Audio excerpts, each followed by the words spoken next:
Morning, everybody. I'm Greg Raduca. I facilitate the interfaith ministry here at Unity North, and we have just a wonderful speaker, as you've heard this morning. And thank you so much, Reverend Dawn, for being with us this morning. Reverend Dawn does a lot of things, knows about a lot of things. She's an interfaith minister, ordained interfaith minister, premarital counselor, and judging from her relationship with her husband, I think she would be a wonderful premarital counselor. She's the founder of Whole Life Solutions. She uses a holistic approach for coaching professionals who may be at a turning point in their careers, a very necessary kind of counseling. Years of experience working with individuals one-on-one, and you can just tell from Reverend Dawn she brings a lot of compassion into those sessions. Talks on conscious relationships, relationship yoga, so important. Time management, which I need. Decision-making, manifesting goals, and living on purpose. So I bring you Reverend Dawn.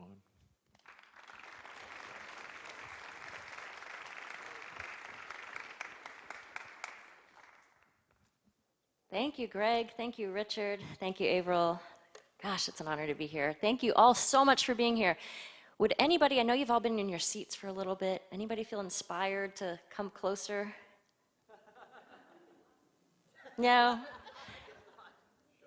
Thank you. A few of you maybe come fill in the seats. I want to feel surrounded by my tribe. Thank you all again so much for being here. It's really such an honor, and I'm super excited to be with all of you this morning. After the talk, after this service, I'll be in the back of the room if anybody wants to come chat with me for a little bit. I would love that. Often the speaker goes and does a little workshop, which I will not be doing because I'm actually off to another ceremony after this, but I would love to chat for a few minutes, so please join me at the back of the room if you're available. So, those of you who do know me, I'm usually here for the interfaith service doing a reading or a prayer, and I usually like to share something from the Bible or maybe from the 13th century Persian Sufi mystic Rumi, who I love so much, or the great Buddhist monk and peace activist Thich Nhat Hanh. Today I'm going to start with a quote from Green Day. Do you have the time to listen to me whine about nothing and everything all at once? So I whine. It's true, I do. I whine a lot. I call it venting. Sometimes I tease people. Sometimes I'm sarcastic, which is kind of weird because I really don't like sarcasm, which I guess means that sometimes I'm a bit of a hypocrite in my speech. So all that to say, I'm not the only one who needs to, I am one of the ones who needs to sometimes pay attention to my words. So all the major traditions have language about watching our words, and it is not taken lightly. One of the 8 spokes of the wheel of the Buddhist Eightfold Path is right speech, and right speech is taken very seriously in Buddhism. It's actually divided into 4 parts. Abstain from false speech, which means we're not to tell lies or even deceive people. Do not slander others or speak in a way that causes disharmony. Abstain from rude, impolite, or abusive language, and do not indulge in idle talk or gossip. In Buddhist tradition, we are told to ask ourselves before we speak if what we are about to say is kind, is true, and is beneficial. Which is all well and good, but that can be hard to remember if you're, say, ordering a breakfast sandwich or reminding your child to grab his lunchbox again. Truth, honesty, and being of benefit to others are referenced as paramount in Islam as well. A quote from the Quran. O you who believe, fear God, and be with those who are true in word and deed. In Judaism, there are 43 sins enumerated in the Al-Chait. Does anybody know if I'm pronouncing that correctly? Close? Louder? Al-Chait, thank you. That's the confession of community sins that's recited on Yom Kippur. And of those 43 sins, 11 are sins committed through speech, including things like impurity of speech, foolish talk, and scoffing. Uh-oh. The Talmud tells us that the tongue is an instrument so dangerous that it must be kept hidden from view behind 2 protective walls, the mouth and the teeth, to prevent its misuse.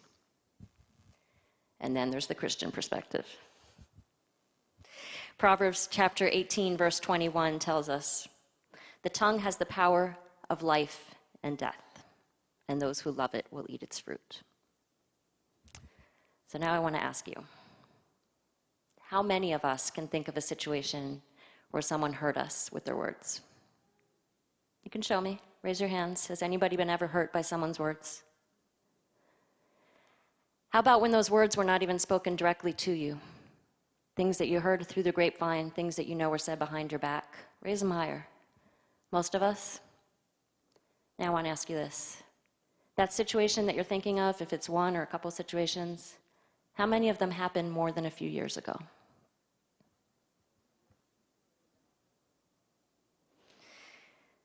So, here's another one. How many of you have ever felt belittled or berated by a boss? Has that ever happened to anybody? Yeah? What about seeing a child being chastised by somebody else and having a reaction to that? Have you ever been in Kmart or Walmart or something and seen somebody yelling at their child and thought, what would Jesus do? What would I do? Would I do it differently? Have you ever been yelled at in traffic? Anybody? George Carlin said, "Have you ever noticed that anybody driving slower than you is an idiot and anyone going faster than you is a maniac?" So that brings me to this. People have done some pretty nasty things to us. We all have examples. But what about us? I'm reading this really interesting book. To be honest, if I knew that it was told from such a strong Christian perspective, I probably would not have gotten it, but I'm really glad that I did. It's called Unoffendable. Anybody heard of it? It's a really cool book. I highly recommend it. So the author had heard this idea that maybe it's never okay to actually have righteous anger. Maybe there's no such thing as a good reason to be offended about anything ever. So he heard that at some business talk, and he says the first thing he thought is, why did anybody invite me to a business talk? And then he thought, that's such a crazy idea. How can that possibly be anything to even consider, that maybe we should never get offended? And then the third thing he thought is, I'm offended by that. But it's actually a really, really great book about this idea that maybe it's never, ever okay to have righteous anger. Maybe there's never a good enough reason to feel like we should be personally offended by anything. He says the sooner we realize that we are as guilty as anyone else, the sooner that we can change our dynamic, lower our expectations, and release ourselves from the hold of anger and anxiety and frustration that often comes from wanting things to be different than they are. It makes it easier to be calmer. So I'm going to quote from that book. Are we really honestly aware of just how little we actually know about other people? When it comes to human motives, deciding why people do the things they do, you know, who's righteous and who isn't, we're actually worse than clueless. Because while we're being clueless, we're simultaneously under the impression that we're brilliant. In what must surely be one of the most ignored passages of the Bible, Paul wrote this 2 millennia ago. As for myself, I do not care if I am judged by you or by any human court. I do not even judge myself. I know of no wrong I have done, but this does not make me right before the Lord. The Lord is the one who judges me. So do not judge before the right time. Wait until the Lord comes. He will bring to light things that are now hidden in darkness and will make known the secret purposes of people's hearts. Then God will praise each one of them. That's amazing, says the author. Think about what Paul was writing there. He doesn't know anyone's motives, not even his own. How many of you are fans of the Pope? I'm a really big fan of our current Pope. I think he's pretty amazing. So he has talked specifically about urging us to connect with those with whom we disagree. And I think that is such an important path to building human connection. I think he means that not just for world leaders. I think he means it for each of us. It's being willing to talk to a parent at your child's school who you think you have nothing in common with. It's being willing to sit down with that colleague who's always made you a little bit uncomfortable. The Pope says, it is neither a culture of confrontation nor a culture of conflict, which builds harmony within and between peoples, but rather a culture of encounter and a culture of dialogue. This is the only way to peace. So I figured the only way to really get this message across is to give you some examples of me. So I will fess up. I do snap at my older son, Miles, quite a bit. He's here in the back. Mostly for things he does that I recognize in myself. Anybody ever do that? Get mad at people for things that we struggle with ourselves? Like forgetting things all over the place, or getting distracted a lot, needing a lot of reminders about things. And the classic, stop interrupting me, love, I'm doing my prayers. My prayers are really important. That's the time when I give attention to people who need my attention. I don't always show appreciation for my wonderful husband. Sometimes I'm more likely to fish for compliments and validation than to dole it out. Sorry, sweetheart. In fact, after Reverend Richard's talk a few months ago, where he encouraged us again to remember to speak the truth with love, which is very in line with Buddhist ideas, I decided to make a conscious effort to really just wake up in the morning and say, okay, everything out of my mouth, am I speaking the truth with love? Am I really doing that? Is that a conscious thing? And I noticed that if I really was mindful about it, I mostly could pay attention to that when I was in conversation with others. But that a lot of what comes out of my mouth is not really me in conversation with others.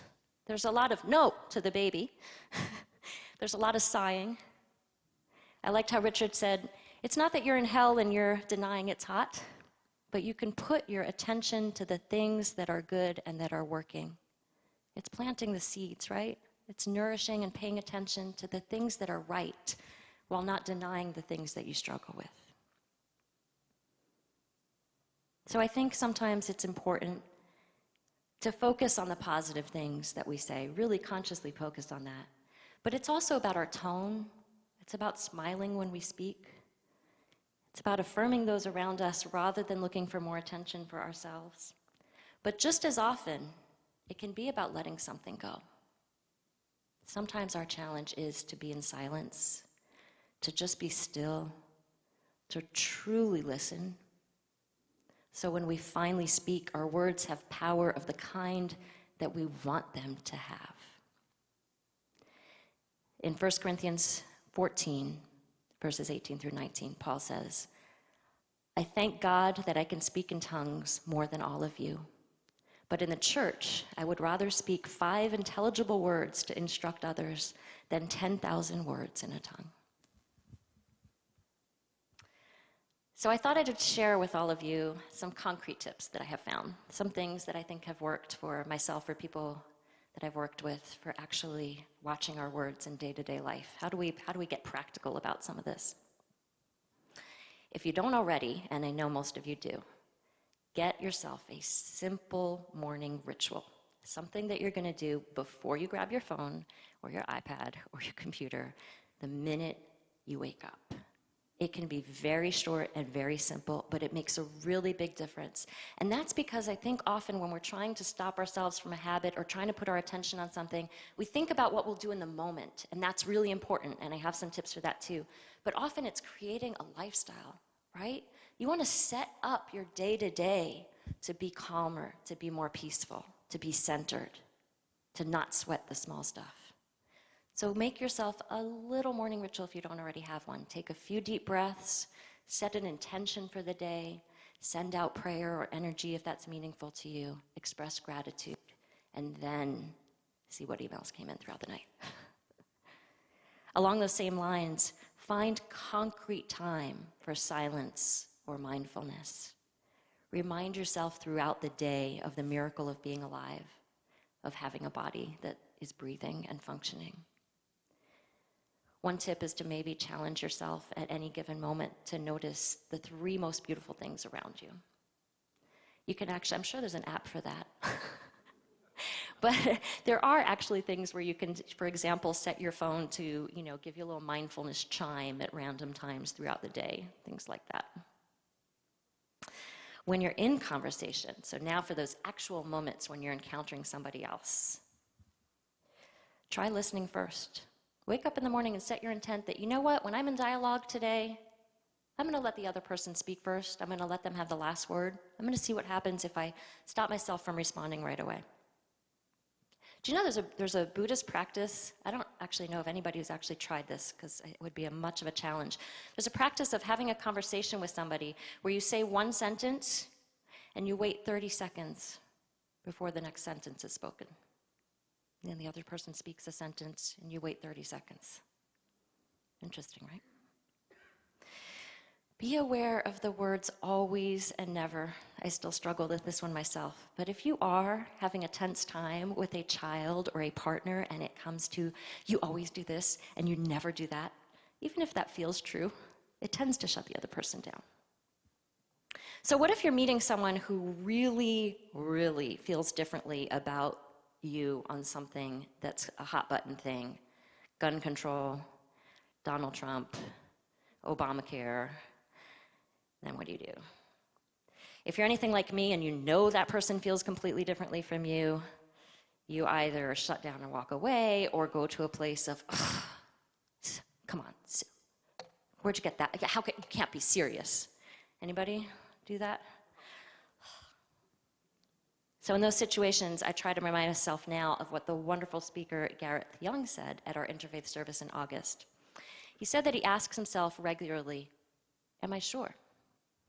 Am I sure that the judgments that I've formed about this person just because they feel differently than I do about an issue are true? Am I sure about all of that? I learned something a long time ago. I wanted to share with you an example because it really was a kind of a turning point for me. We moved here from LA about 6 years ago, and I have a youth center in Los Angeles. A lot of very opinionated, high-risk youth. And you would kind of hear a lot of things going on about a lot of hot-button things. So we were located in a Unitarian church, actually. And so one day I was sitting at the sign-in table, and a guy who was actually a friend of mine, but he was a younger kid, very, very opinionated, sat down with one of the older women from the church who decided she was going to help us out for the day. And he started saying, this was when Schwarzenegger was running for office for the first time. He was running for governor. So he started saying, I've never voted before. I don't really believe in voting. I mean, whatever. What difference does one person make? I don't think voting's for me. I don't know enough about it anyways. No point in learning. Nobody really wants me to go to the polls anyways because I don't know anything about it. And he said, you know what? But this time, it's Schwarzenegger. And he stands for change. So I'm going to think about it. I might vote for him. And I started saying, what's that about? What change do you want? What does that even mean? What does that mean I stand for change? What change from what to what? And getting myself very worked up. So she sat down and she said, tell me more about that. Tell me more about your thoughts on that. And so he talked and he talked and he talked. And then she said, let me share with you what's worked for me. It was just that simple. But they must have talked for an hour. And she was able to say, here's why I feel the way I do, and here's how I've come to my perspective. And he went out and he voted. I don't know who he voted for, but he went out and he voted. But that's always struck with me, that it's that basic and simple, but it's not easy to remember, is when somebody has that different viewpoint to just listen and then say, let me share what's worked for me. So finally, sometimes it's not so much about what's said or what's not said. Sometimes it is about presence. There's a newsletter that I really love. I'd be happy to share the link if anybody's interested. It's put together by this guy, Eric Barker, and it's described as, quote, science-based answers and expert insight on how to be awesome at life. In it, I learned a tip. This is the one that first got me interested in this newsletter. It's proven very helpful for putting me in the right mindset to be calm and deliberate in my speech and listening. And that is to walk into every room like you're James Bond. And I'll quote from that newsletter. 007 is almost always calm. Even when people are trying to kill him, he's calm. This is sexy. Bond does not move unnecessarily. You never see his knee bouncing or his hands fidgeting. He speaks slowly and deliberately and is rarely rushed. These are very charismatic qualities. And so now I will close with a quote from the beloved Thich Nhat Hanh. Aware of the suffering caused by unmindful speech and the inability to listen to others, I vow to cultivate loving speech and deep listening in order to bring joy and happiness to others and relieve others of their suffering. Knowing that words can create happiness or suffering, I vow to learn to speak truthfully with words that inspire self-confidence, joy, and hope.